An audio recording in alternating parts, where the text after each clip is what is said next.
ये नहीं तो बस।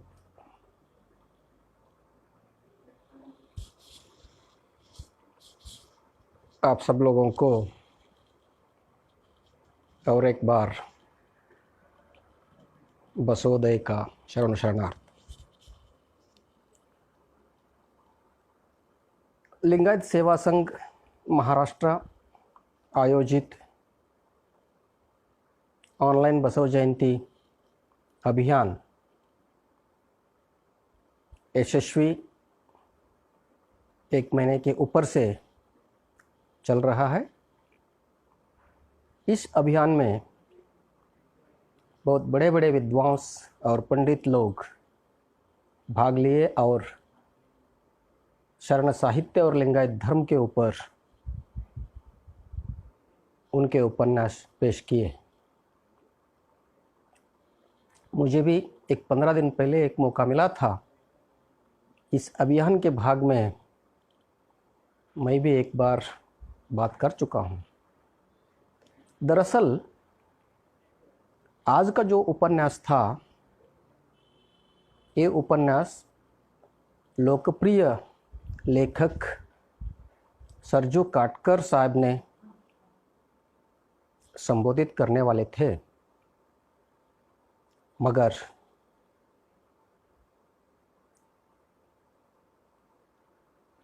अनिवार्य कारण से वो आ नहीं पाए। और कल रात 10 बजे मुझे कॉल आया महाराष्ट्र से कि सरजू काटकर सर नहीं आ रहे हैं, आप और एक बार। तो सब्जेक्ट भी पूछे गए मुझे। मैंने बता दिया कि शरण धर्म या लिंगायत धर्म में नैतिकता, एक टॉपिक कर बात करूंगा। हम सब लोग जानते हैं नैतिकता ये सामाजिक जीवन में अत्यावश्यक एक संहिता है। हम बहुत बार सुनते रहते हैं, वो भी विशेषकर राजनीतिक लोगों के मुंह से। नैतिकता के बारे में वो लोग बात करते रहते हैं, इनको नैतिकता नहीं है, उनको नैतिकता नहीं है, अगर नैतिकता है तो वो छोड़ दे, ये छोड़ दे। नैतिकता ऐसा चीज़ है, शरणों ने उसको बहुत महत्वपूर्ण भूमिका और महत्वपूर्ण स्थान भी दिए हुए थे। इस ओवरऑल जो नैतिकता है वो लिंगायत धर्म और शरण धर्म में उसको कौन सा इम्पोर्टेंस था, क्या स्थान दिए थे, इसके बारे में 2-3 वचनों के थ्रू मैंने बात करना चाहता हूँ। उससे पहले मैं थोड़ा और बैकग्राउंड पर जाता हूँ। कोई भी एक नया चीज़, एक नया संशोधन, एक नया परिकल्पना जन्म लेता है तो एक मूल बीज, मूल प्रेरणा बीज रहना ही चाहिए। मैं एक फार्मेसी कॉलेज के प्रोफेसर होने के नाते 1-2 फार्मेसी का ही एग्जाम्पल, उदाहरण आपको देता हूँ। पुराने ज़माने में जब हम बीमार पड़ते थे तब हमको चूर्ण देते थे, नहीं तो कषाय। इस चूर्ण कषाय के बाद में जब डेवलपमेंट हुआ तब पिल्स स्टार्ट हुआ, यानी गोलियां। तो एडवांसमेंट कैसा होते रहे, वैज्ञानिकों ने सोचने लगे सिर्फ हम पिल्स और एक चूर्ण इतना ही दिए तो होगा नहीं। माफ़ी चाहता हूँ, थोड़ा डिस्टर्बेंस हुआ है। मैंने 1-2 उदाहरण दे रहा था। जो नया रिसर्च, नया संशोधन हो जाता है उसके लिए एक मूल प्रेरणा बीज का ज़रूरत रहता है। तो फार्मेसी का ही मैं 1-2 एग्जाम्पल दे रहा था। पहले ज़माने में हम जब बीमार पड़ते थे तब हमको देते थे चूर्ण या लेह या ऐसा आयुर्वेदिक पदार्थ। जब हम मेडिकल साइंस में एडवांसमेंट हुआ तब से गोलियां आ गया, उसके बाद में और रिसर्च चालू ही हो। तो हम जानते हैं इंजेक्टेबल्स यानी इंजेक्शंस, टीका। जो टीका है इसका इन्वेंशंस कैसा हुआ? इंजेक्शंस हम कैसा देते हैं? स्किन को पंक्चर करके, चर्म को पंक्चर करके रक्त में दवा डाला जाता है। तो ये कॉन्सेप्ट, ये परिकल्पना वैज्ञानिकों को और उनके मन में कैसा आया? उसके लिए एक मूल प्रेरणा बीज का जरूरत है। हम ये मूल प्रेरणा बीज जानना चाहिए। कौन सा है ये मूल प्रेरणा बीज? स्नेक बाइट, जो सांप काटता है आदमी को। सांप जब काटता है तो उसका दांत हमारे स्किन को पंक्चर करके जो विष है, पॉइजन, ब्लड स्ट्रीम में यानी रक्त में जाके मिल जाता है। तो वैज्ञानिकों ने सोचने लगा, जब विष स्किन को पंक्चर कर कर ब्लड में जाता है तो क्यों नहीं औषध, हम औषध भी ऐसा डाल सकते हैं। ये मूल प्रेरणा बीज से प्रभावित होकर वैज्ञानिकों ने इंजेक्टेबल्स या इंजेक्शंस का इन्वेंशंस किए। सिमिलर वे नया संशोधन के लिए एक मूल प्रेरणा बीज, गौतम बुद्ध जब नया विचारधारा का प्रपोज किया, उसको भी एक मूल प्रेरणा बीज था। उन्होंने 3 घटना उनके आंख से देखा, एक पार्थिव शरीर, एक बुड्ढा और एक कुष्ठ रोगी। ये तीनों को देखने के बाद उनके मन में इस लौकिकता के बारे में, इस संसार के बारे में जिगुप्सा आया और संन्यास के ओर गए। और उसके बाद में एनलाइटन हुआ, परिवर्तन हुआ और नया विचारधारा का जन्म उन्होंने दिया। वही रास्ते में शरणों भी इस वैदिक आचार विचार, देव और धर्म के नाम पर जो अन्याय चल रहा था उसको टुकराने के लिए नया विचारधारा का गठन किया, वही लिंगायत विचारधारा। इस लिंगायत विचारधारा कंप्लीटली, संपूर्ण नैतिकता के आधार पर है। इसलिए मैंने आज लिंगायत विचारधारा और नैतिकता के बारे में बात करना चाहता हूँ। बसवण्णा का एक वचन हम लिए तो छोटा सा वचन है। उस वचन में इस दुनिया का सारे धर्म का जो बड़े बड़े ग्रंथ है, वो पूरा ग्रंथ का सारांश सिर्फ एक वचन में बसवण्णा ने बताया है। कौन सा है वो वचन? वो वचन है, कळಬೇಡ ಕೊಲಬೇಡ ಖುಷಿಯ ನುಡಿಯಲು ಬೇಡ ತನ್ನ ಬಣ್ಣಿಸಬೇಡ ಇದಿರ ಹಳಿಯಲು ಬೇಡ ಮುನಿಯಬೇಡ ಅನ್ಯರಿಗೆ ಅಸಹ್ಯ ಪಡಬೇಡ ಇದೇ ಅಂತರಂಗ ಶುದ್ಧಿ ಇದೇ ಬಹಿರಂಗ ಶುದ್ಧಿ। एक कळಬೇಡ कोलಬೇಡ मैंने हिंदी में आपको बताता हूँ, ये 7 सूत्र बोला जाते हैं।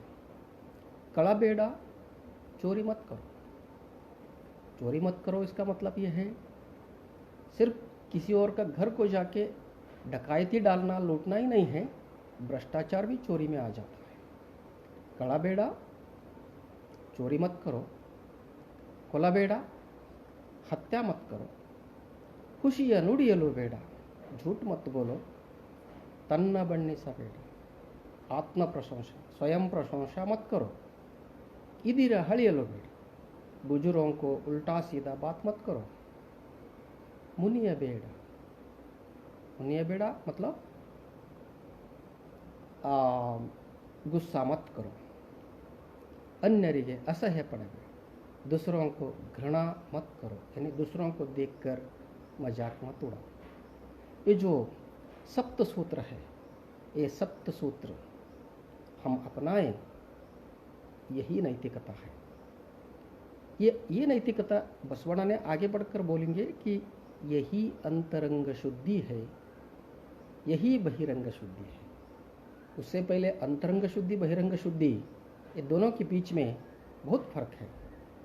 जो वैदिक धर्म है उसमें बहिरंग शुद्धि को बहुत महत्व देते थे, अंतरंग शुद्धि को नहीं है। अगर हम ये 7 विचारधारा अपनाते हैं तो यही अंतरंग शुद्धि होगा और यही बहिरंग शुद्धि होगा, और यही भगवान को अगर इम्प्रेस करना है तो ये अपनाना ही होगा। ये शरणों के विचारधारा में नैतिकता का पहला वचन है। दूसरा, एक घटना घटता है। बसवण्णा के घर में बसवण्णा और उनकी बीवी दोनों उनके बेडरूम में सोए हुए रहते, तो रात में एक चोर आता। चोर आके सीधा बसवण्णा के पत्नी के झुमकी को हाथ डालते हैं। तो तब बसवण्णा के पत्नी शोर मचाते हैं, तो बसवण्णा उठ जाते, तो पूछते हैं डायरेक्टली, एक वचन आते उसमें बसवण्णा बोलेंगे, ಒಡನಿರ್ದ ಸತಿಯೆಂದು ನೆಚ್ಚಿದೆನಯ್ಯ, ಕೈ ಬಿಡದ ಸಜ್ಜನೆಯೆಂದು ನಂಬಿದೆನಯ್ಯ, ಅಯ್ಯ ನಮ್ಮಯ್ಯನ ಕೈ ನೊಂದಿತ್ತು, ತೆಗೆದುಕೊಡ ಬೆಂಡೋಲೆ ಕಿತ್ತಿ, ತೆಗೆದುಕೊಡ ಬೆಂಡೋಲೆ ಕಿತ್ತಿ, ಕಳ್ಳನ ಮನೆಗೊಬ್ಬ ಬಲುಗಳ್ಳ ಬಂದೊಡೆ, ಕೂಡಲ ಸಂಗಮ ದೇವನಲ್ಲದೆ ಆರೂ ಇಲ್ಲ. इसका अर्थ हम जानेंगे, वडनिर्द सतियंदु नेच्चिदेनಯ್ಯ, तुम मेरे हाथ पकड़कर आए हुए पत्नी बोल के मैंने तुम्हारे ऊपर यकीन किया हूँ. मेरे यजमान भगवान कूडल संगम देवा आया है, उनके हाथ को दर्द नहीं होना चाहिए, वो जो झुमकी है निकाल के दे दो. अगर एक चोर के घर में दूसरा महाचोर आएगा तो कूडल संगम देवा वही होगा. ये इस वचन में नैतिकता का हम बहुत उच्च अर्थ मानना पड़ेगा. शरणों का 2 कॉन्सेप्ट मैंने पहले मेरे उपन्यास में बताया, एक कायक और एक दासोह. एक साम्राज्य का आर्थिकता सुधारने में ये दोनों कॉन्सेप्ट जो है कायक और दासोह बहुत महत्वपूर्ण भूमिका निभाया है. हम सब लोग जानते हैं. कायक यानी परिश्रम करके संपत्ति कमाना और हमको जितना चाहिए उतना रख के बाकी समाज को दान में देना, और दान नहीं दासोह में देना है. ये कायक और दासोह. अगर हमारे जरूरत से ज़्यादा संपत्ति हमारे यहाँ है तो हम जरूर चोर हैं. ये वचन का मतलब ये.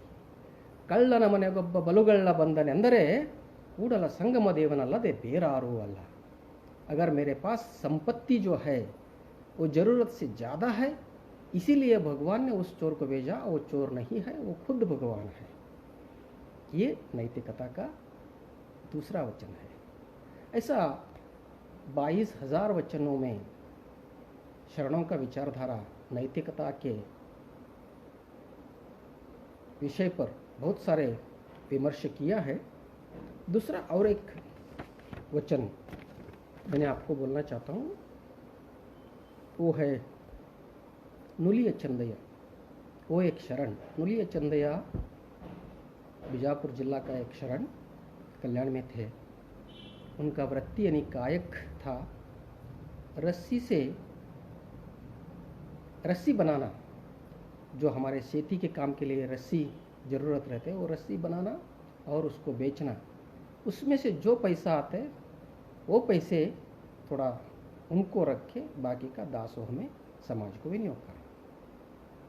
ये कॉन्सेप्ट बहुत क्लियर है.